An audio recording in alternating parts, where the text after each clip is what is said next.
and that will cause the title to have a solid black background, or you can place it on top of a clip, and that will create an overlay title playing on top of your clip.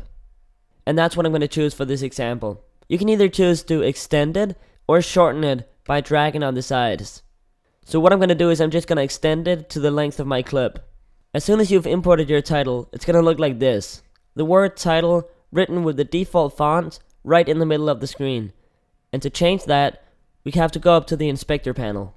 In the inspector panel, we can change the text itself. And for my example, I'm just going to call mine A Day in Denmark.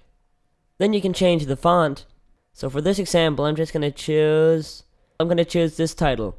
And then of course, you can choose the alignment. I'm just going to keep mine centered. To change the position of the title, you can simply move it to wherever you want it to be. So in my case, I'm just going to move it up in the top right corner. So moving on to the face, we can either choose to fill it with color, gradient, or texture. For this lesson, I'm just going to be choosing color. We can also choose the exact color that we want. And I'm also just going to choose white. Then we can choose the opacity of the text. So how transparent it is. And last but not least, the blur. Then we have the option of adding an outline to our text. And we simply add it by checking the box on the left side and click show. Again, we have the option of filling it either with color, gradient, or texture. And again, I'm just going to stick with color. Then we can also change the color of our outline.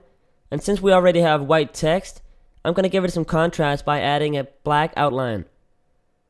Then we can change the opacity of our outline, the blur, and the width. I'm going to set my width to 4. Then we can also add a glow. And the glow is by default set to yellow. We can also change the opacity of that glow, the blur, and the radius. I don't like the glow effect for this exact situation, so I'm just gonna deselect it and hide it. And last but not least, we can add a drop shadow.